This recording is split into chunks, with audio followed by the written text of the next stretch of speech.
Hello, everybody. Sorry about that. Gonna bring up something I've been meaning to talk about for a bit. A technique that I see a lot of liberal pundits use, that I refer to as connective issues, the connective issues technique. It's used often when you got somebody monologuing.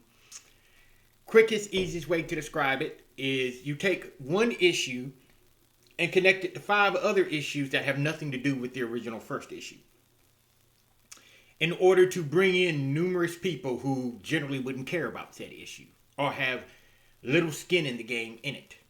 So now I've seen liberal pundits of all types use this over the years, and it's become especially prevalent now over the last 6 months.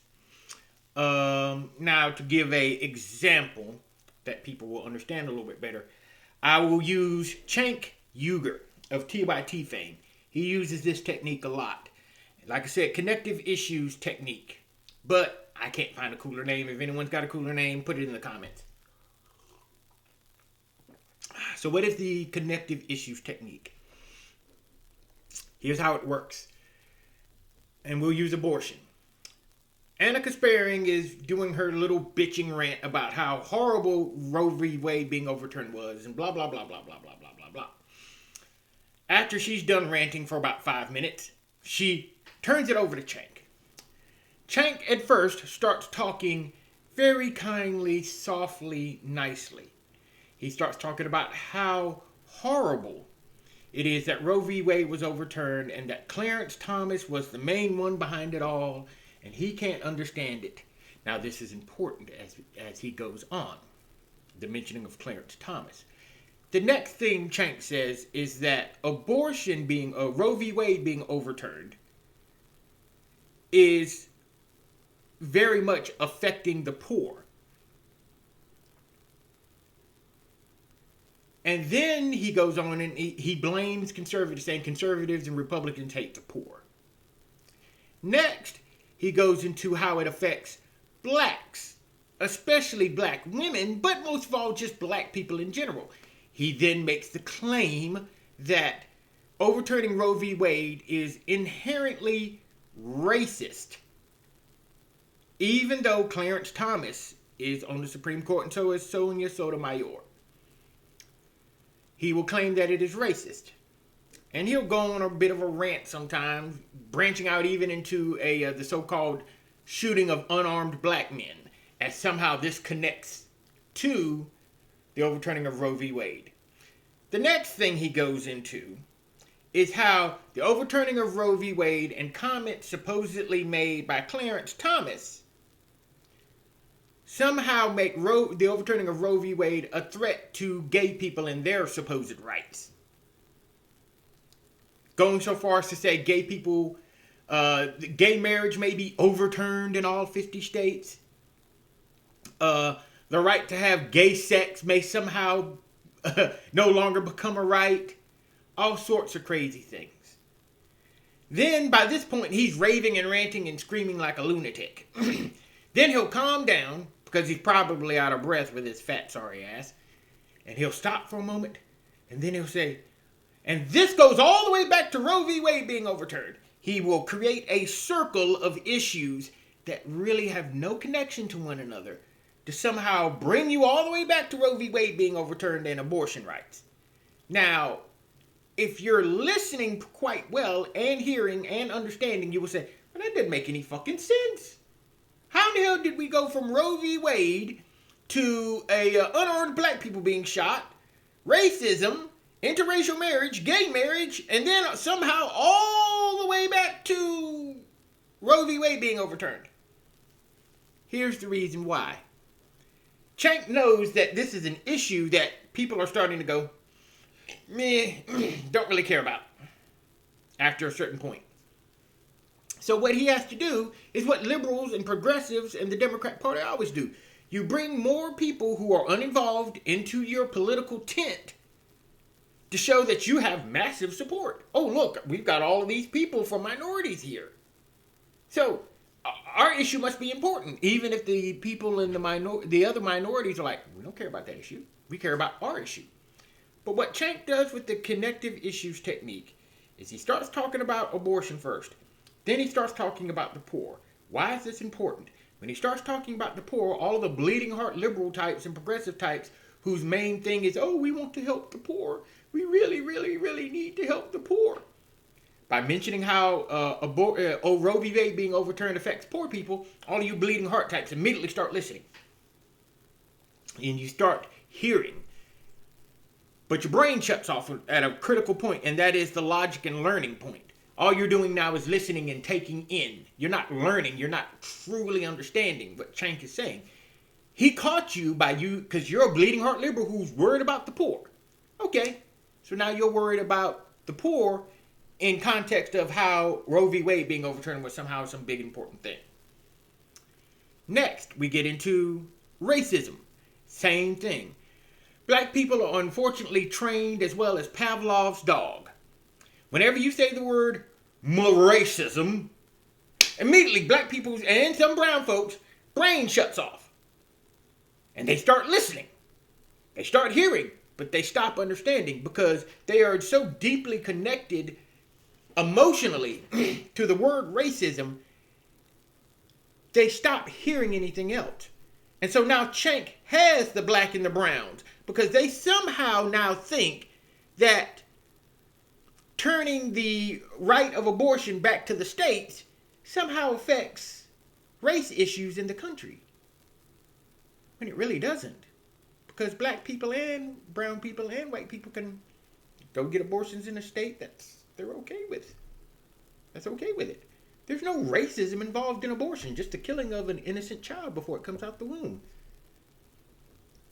To make matters worse, the pioneer of the medical technique known as abortion was a white eugenicist, a white female eugenicist, who was ardently racist and just wanted to curb the numbers of poor people and Negroes in the country at the time.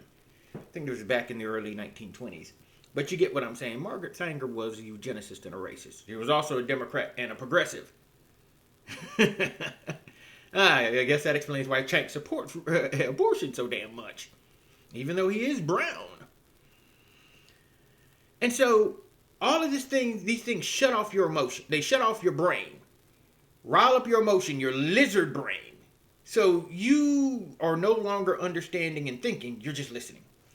Next thing goes for the gays. Same thing. By bringing up that somehow gay marriage might somehow be overturned. Gay marriage is a state issue. It is not a federal issue. The federal government, according to the Supreme Court, has to recognize gay marriage. But the states don't have to. So there's no connection there.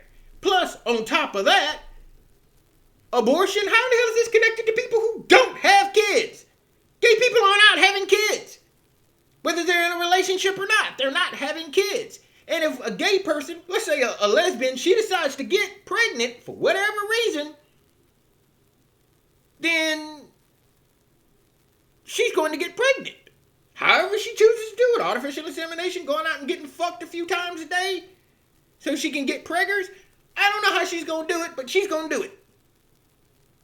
So that means she wants to get pregnant. She's not going to have an abortion.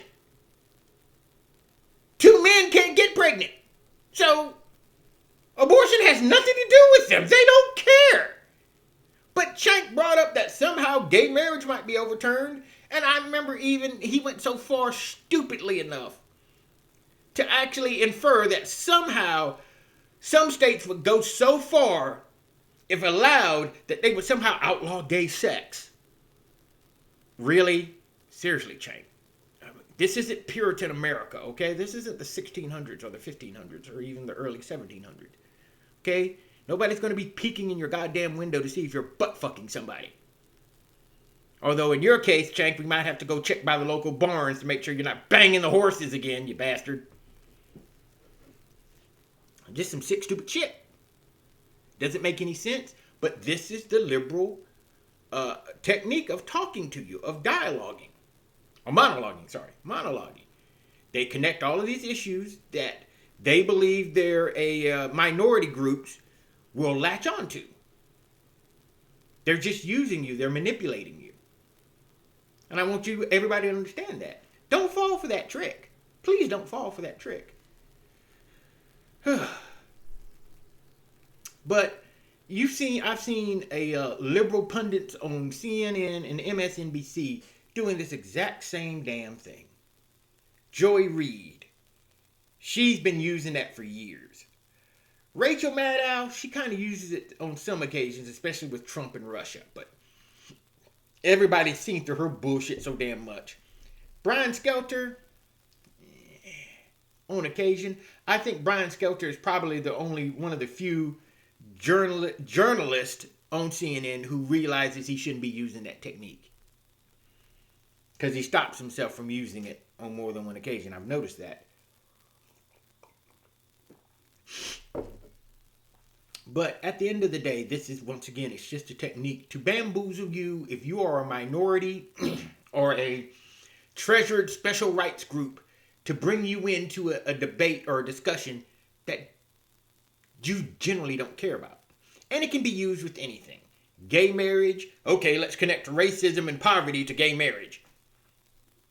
Let's connect gay marriage and poverty to racism. And abortion. You can take any issue that the left claims to care about so damn much, and you can use the connective issues technique to bring in every last minority group on the fucking planet into it. And somehow make these minority groups, or perceived minority groups, or perceived special rights groups, make them think that somehow they are under threat unless you agree to this other thing over here. Stupid, I know, but like I said, they've been using this technique for years, so either it's highly effective and they know it, or they're just so well trained in using it, they just use it without thinking. I think Chank knows what he's doing, and I think Chank thinks this shit through. Alright, folks. I may do a series on these different types of liberal talking point techniques. We'll see. Alright, everybody take care and have a, well, in this case for me, a good night.